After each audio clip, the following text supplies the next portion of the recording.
Wah wah wah, mantap betul ini. Tampil buruk bersama Manchester United. Maarten Paes diproyeksikan gantikan Onana di Manchester United. Begini fakta menariknya.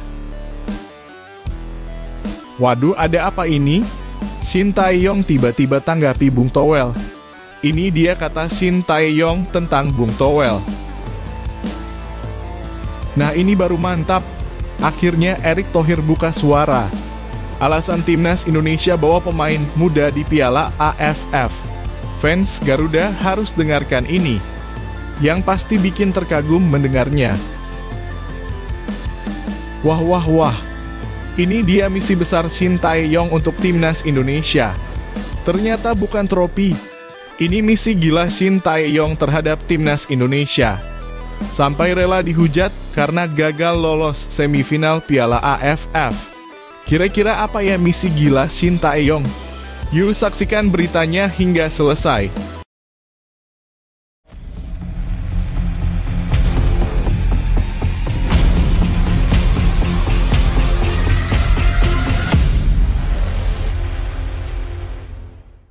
Mohon subscribe channel Timnasku Indonesia agar tidak ketinggalan informasi Timnas Indonesia.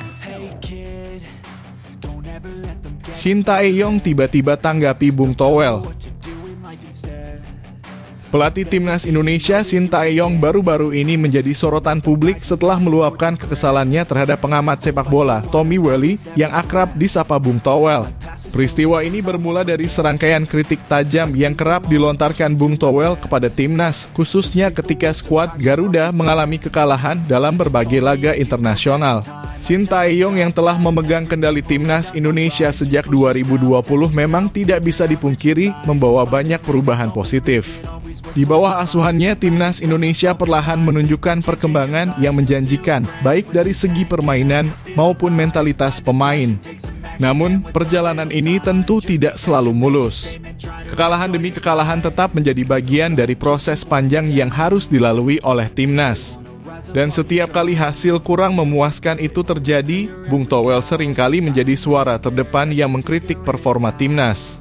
Dalam sebuah wawancara, Shin Tae-yong mengaku bahwa dirinya tidak memiliki dendam pribadi terhadap Bung Toel. Namun, ia tidak menampik bahwa kritik yang terus-menerus dilontarkan membuatnya merasa jengkel. Saya paham ini bagian dari pekerjaan sebagai pelatih. Kritik itu wajar, tetapi ada kalanya kita juga butuh dukungan, bukan hanya kritikan yang menjatuhkan, ujar Shin Tae-yong dengan nada yang sedikit kecewa. Bagi Shin Tae-yong, segala upaya dan kerja keras yang telah ia curahkan untuk timnas Indonesia kerap terasa tidak dihargai ketika kritik yang diterima lebih banyak bernada negatif. Padahal menurutnya proses membangun tim yang solid membutuhkan waktu dan kesabaran. Kami sedang berusaha keras untuk memperbaiki diri. Ini bukan hanya tentang hasil akhir, tapi juga tentang proses. Saya ingin melihat perkembangan yang berkelanjutan, tambahnya. Menariknya, pernyataan Shin Tae-yong ini memantik berbagai reaksi dari masyarakat pecinta sepak bola di Indonesia. Sebagian mendukung penuh Shin Tae-yong dan merasa bahwa kritik Bung Toel terkadang terlalu berlebihan.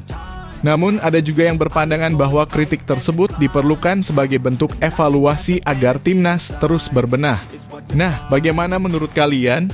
Apakah kritik yang disampaikan Bung Toel memang sudah kelewat batas? Atau justru itu adalah bentuk kepedulian terhadap kemajuan sepak bola Indonesia? Tulis pendapat kalian di kolom komentar. Apakah kalian tim yang mendukung Shin Tae-yong sepenuhnya atau kalian merasa bahwa Bung Toel memiliki poin yang valid dalam kritiknya? Mari berdiskusi dengan tetap menjaga sportivitas dan saling menghargai pendapat masing-masing.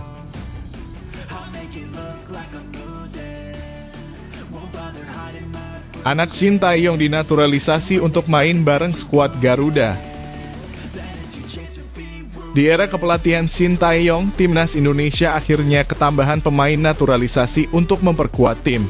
Proyek naturalisasi di era kepelatihan Shin Tae-yong pun masih terus dilakukan. Terakhir, timnas Indonesia kedatangan sosok Kevin Dix.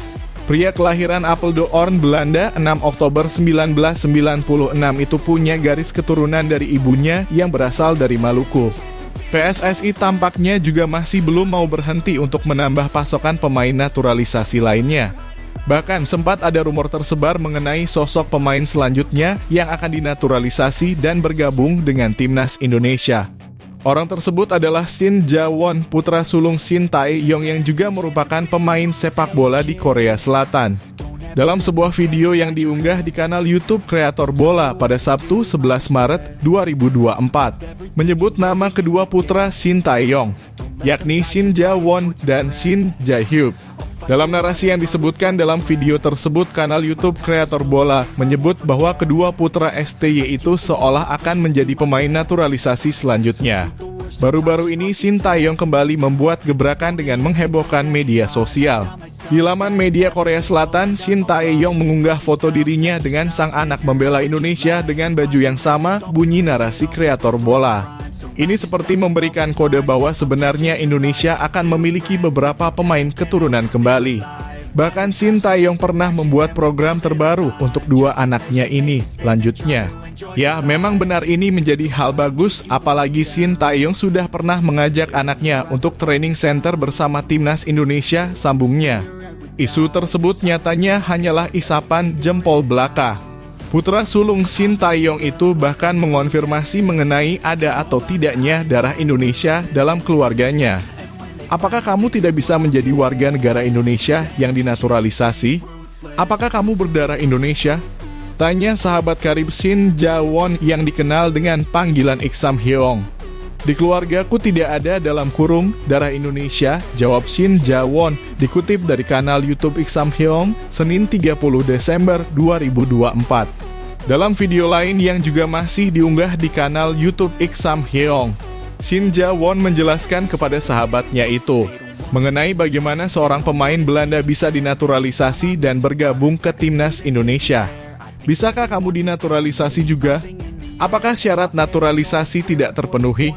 Apakah tidak mungkin sama sekali dalam kurung untuk dinaturalisasi? Tanya Ik Sam-heong kepada Shin Ja-won. Nah, pemain yang kini dinaturalisasi hanya orang yang berdarah Indonesia. Katanya Indonesia dulunya jajahan Belanda. Jadi, jika nenek buyut dalam keluarga tersebut adalah orang Indonesia, kamu akan dinaturalisasi, jawab Shin Ja-won.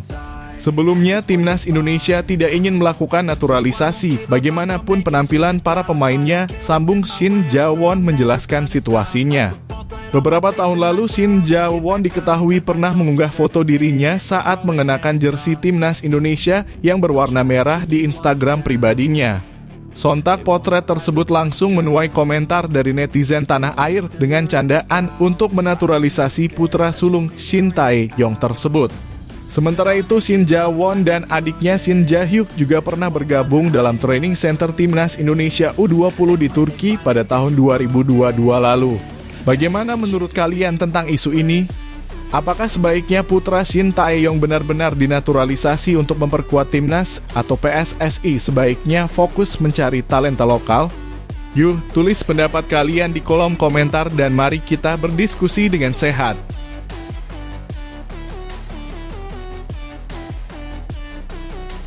Maarten Paes berpotensi gantikan Andre Onana di Manchester United. Kiper Manchester United Andre Onana kembali jadi sorotan di penghujung tahun 2024 ini. Pria Kamerun itu kerap melakukan blunder konyol sehingga merugikan MU. Setan Merah pun mulai berburu pengganti atau setidaknya pesaing berat untuk Onana.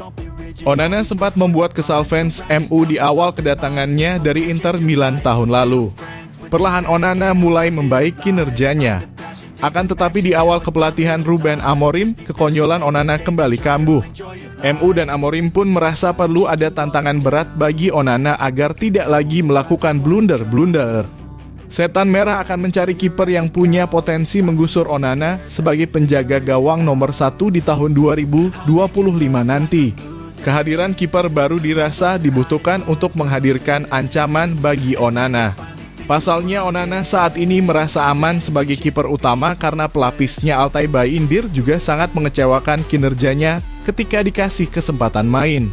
Menurut laporan Daily Start pada akhir pekan kemarin, salah satu kiper yang dipertimbangkan direkrut adalah Bart Verbruggen dari Brighton and Hove Albion. Pemain asal Belanda itu tampil sangat menjanjikan selama 18 bulan berkarier di Inggris.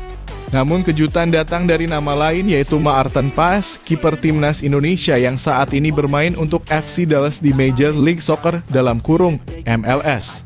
Paes mulai menarik perhatian setelah tampil impresif bersama timnas Indonesia dan menjadi salah satu penjaga gawang yang konsisten di kompetisi Amerika Serikat. Kiper berusia 26 tahun ini memiliki refleks luar biasa dan kemampuan distribusi bola yang sangat baik, cocok dengan gaya permainan modern yang diinginkan Amorim. Dengan pengalamannya di MLS dan performa cemerlang di level internasional, Paes dipandang sebagai opsi menarik bagi MU. Rekrutmen Paes bisa menjadi langkah besar bagi timnas Indonesia mengingat belum banyak pemain Indonesia yang berkarier di klub-klub besar Eropa. Jika transfer ini terwujud, Paes bisa menjadi inspirasi bagi generasi muda Indonesia yang bermimpi bermain di level tertinggi. Apakah menurut kalian Maarten Paes adalah pilihan yang tepat untuk menggantikan atau bersaing dengan Andre Onana di Manchester United? Atau setan merah sebaiknya mencari nama lain dengan pengalaman lebih di Eropa? Tulis pendapat kalian di kolom komentar dan mari diskusi bersama.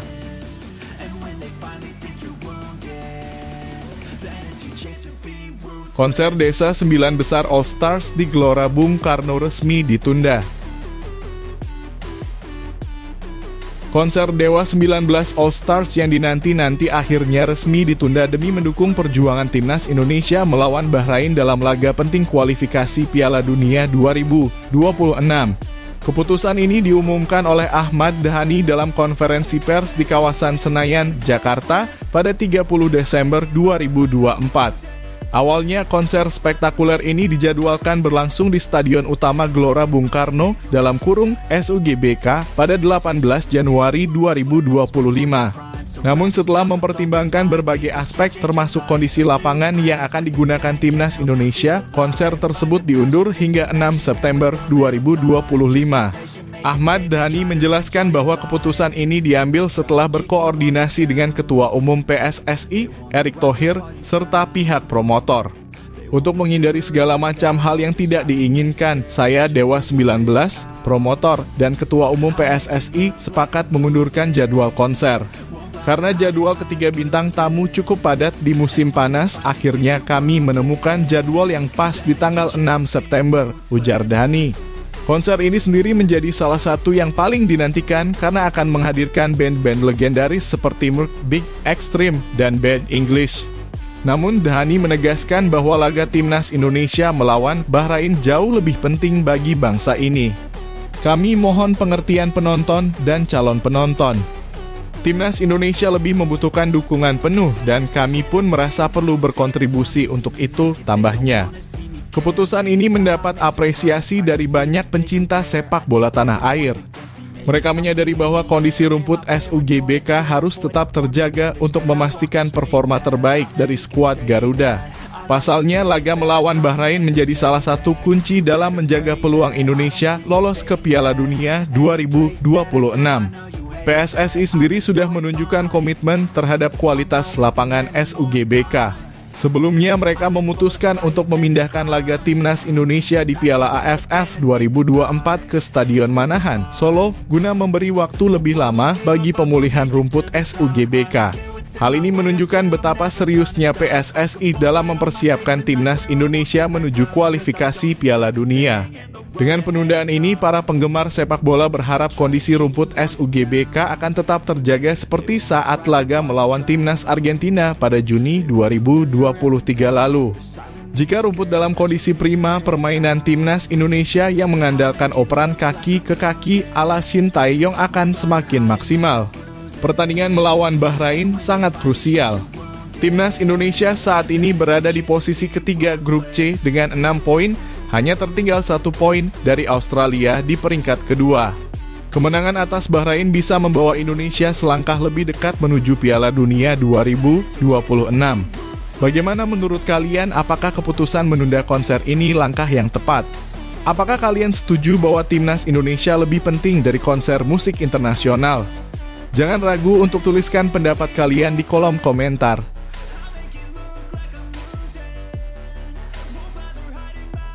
Tiga bintang Australisa alami cedera jelang lawan timnas Indonesia.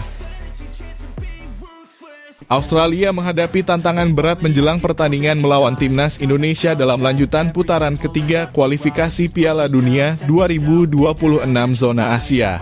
Laga yang dijadwalkan berlangsung di Sydney Football Stadium pada 20 Maret 2025 ini menjadi krusial bagi kedua tim. Namun kondisi skuad Australia yang pincang bisa menjadi angin segar bagi Indonesia. 3 pemain bintang Australia dipastikan absen karena cedera serius yang mereka alami dalam beberapa bulan terakhir. Kabar terbaru datang dari bek tengah Leicester City, Harry Souttar. Pemain andalan lini belakang Australia ini mengalami cedera parah pada tendon Achilles yang memaksanya absen selama setahun penuh. Kehilangan Souttar tentu menjadi pukulan telak bagi pertahanan Australia, terutama dalam duel bola udara yang selama ini menjadi kekuatan tim. Selain Souttar, Parma FC juga kehilangan salah satu talenta berbakat mereka, Alessandro Circati. Pemain berdarah Australia-Italia ini mengalami cedera ACL yang cukup serius pada akhir September 2024. Proses pemulihan Circati diperkirakan memakan waktu hampir 1 musim penuh, sehingga dipastikan ia tidak akan memperkuat Australia saat menghadapi Indonesia. Sementara itu penyerang tajam Australia, Kusini Yengi, juga tengah berjuang memulihkan diri dari cedera yang ia alami saat membela Portsmouth. Yengi harus menepi selama 10 pekan sejak awal Desember 2024. Meski peluangnya untuk tampil melawan Indonesia masih terbuka, kondisi kebugarannya patut dipertanyakan. Kehadiran Yengi tentu menjadi ancaman bagi lini pertahanan Indonesia mengingat performa gemilangnya saat memborong 2 gol dalam laga melawan Bahrain yang berakhir imbang 2-2. Di sisi lain, timnas Indonesia juga tidak dalam kondisi sempurna untuk laga ini. 2 pemain kunci Justin Hubner dan Ragnar Oratmangoen dipastikan absen. Hubner harus menjalani hukuman akibat kartu merah, sementara Oratmangoen terkena akumulasi kartu kuning. Absennya 2 pemain ini menjadi tantangan tersendiri bagi Shin Tae-yong dalam meracik strategi untuk menghadapi tim sekelas Australia. Mads Hilgers, salah satu pemain andalan Indonesia di lini belakang, juga dilaporkan mengalami cedera saat membela FC Twente. Kehilangan Hilgers berpotensi mengurangi kekuatan Indonesia dalam bertahan, namun Shin Tae-yong diyakini akan mencari solusi terbaik agar skuad tetap kompetitif. Pertandingan ini tidak hanya menjadi ajang pembuktian bagi kedua tim, tetapi juga momen penentuan posisi di klasemen grup. Absennya beberapa bintang Australia tentu membuka peluang bagi Indonesia untuk mencuri poin di kandang lawan. Namun timnas Garuda juga harus tetap waspada dengan kekuatan sisa yang dimiliki Australia. Bagaimana menurut kalian? Apakah absennya 3 pemain bintang Australia ini bisa menjadi peluang emas bagi timnas Indonesia? Atau justru Australia tetap tampil kuat meski tanpa pemain andalannya? Yuk, tuliskan pendapat kalian di kolom komentar.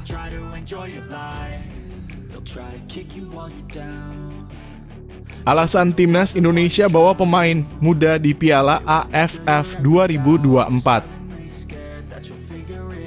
Piala AFF 2024 menjadi momen yang penuh tanda tanya bagi pecinta sepak bola Indonesia.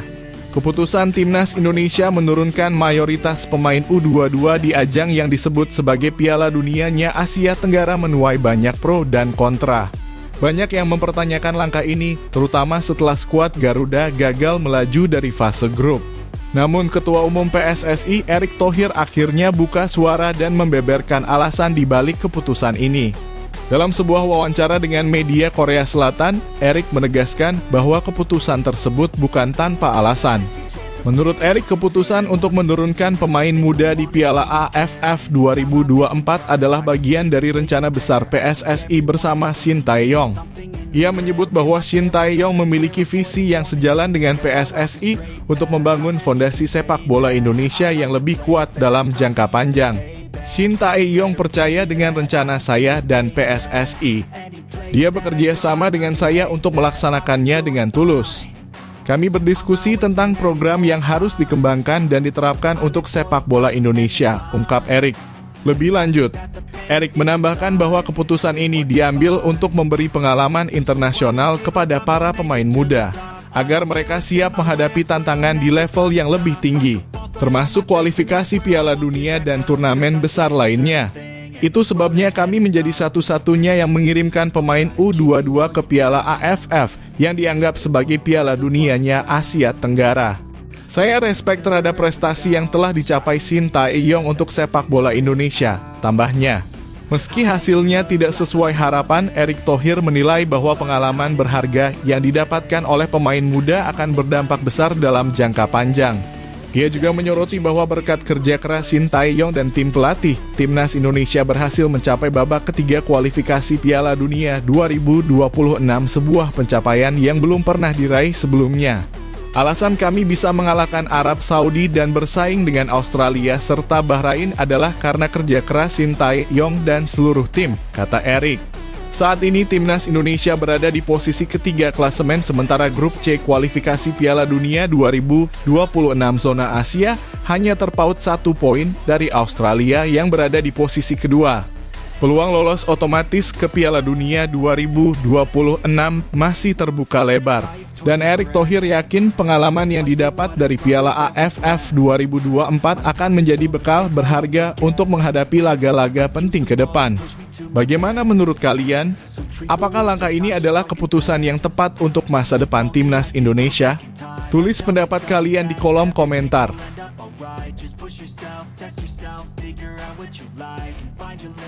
Misi besar Shin Tae-yong di Timnas Indonesia. Shin Tae-yong, pelatih kepala Timnas Indonesia, kembali menjadi sorotan setelah gagal membawa skuad Garuda melaju ke semifinal Piala AFF 2024. Meski begitu, di balik kegagalan tersebut terungkap sebuah misi besar yang tengah ia jalankan. Shin Tae-yong tidak sekadar mengincar trofi, melainkan berambisi membentuk Timnas Indonesia yang tangguh dan sulit dikalahkan di level Asia. Dalam turnamen Piala AFF 2024, Shin Tae-yong mengambil langkah berani dengan membawa mayoritas pemain U22 tanpa kehadiran pemain bintang grade A yang dimiliki Indonesia. Keputusan ini sempat menuai pertanyaan dari banyak pihak, terutama setelah Timnas Indonesia gagal melaju dari fase grup.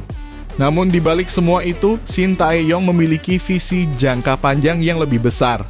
Meskipun hanya menurunkan skuad muda, Timnas Indonesia mampu memberikan perlawanan sengit kepada negara-negara Asia Tenggara lainnya. Walau tidak membawa pulang trofi, Shin Tae-yong berhasil membuktikan bahwa Indonesia bisa tampil kompetitif bahkan tanpa pemain senior andalan. Performa ini menjadi sinyal bahwa sepak bola Indonesia sedang mengalami transformasi menuju arah yang lebih baik.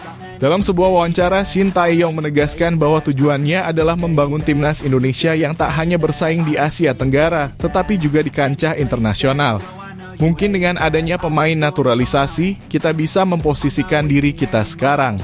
Tapi yang terpenting adalah membentuk tim yang sulit dikalahkan, ujar Shin Tae-yong. Menurutnya, kolaborasi antara pemain lokal dan pemain keturunan menjadi kunci dalam proses pembangunan ini. Ia juga mengapresiasi kontribusi pemain keturunan yang tidak hanya memberikan performa terbaik di lapangan, tetapi juga berbagi pengalaman dan ilmu dengan pemain lokal. Shin Tae-yong meyakini bahwa sinergi ini akan membawa Indonesia menuju level yang lebih tinggi di masa depan. Pencapaian Timnas Indonesia yang berhasil melaju ke putaran ketiga kualifikasi Piala Dunia 2026 menjadi salah satu bukti awal dari misi besar tersebut. Meski perjalanan masih panjang, Shin Tae-yong optimis bahwa Indonesia bisa terus melangkah lebih jauh. Kalau sepak bola kita terus berkembang, kita tidak akan mudah dikalahkan oleh siapapun, tambahnya. Shin Tae-yong juga berharap dukungan penuh dari masyarakat Indonesia untuk pemain lokal maupun pemain keturunan. Kritik yang sering kali ditujukan pada pemain naturalisasi sebaiknya diubah menjadi semangat dan dukungan. Jika kita bisa naik peringkat di FIFA, sepak bola kita tidak akan dipandang remeh lagi, tegasnya. Bagaimana pendapat kalian? Apakah langkah Shin Tae-yong membawa skuad muda di Piala AFF adalah keputusan yang tepat untuk masa depan Timnas Indonesia? Yuk, tulis pendapat kalian di kolom komentar.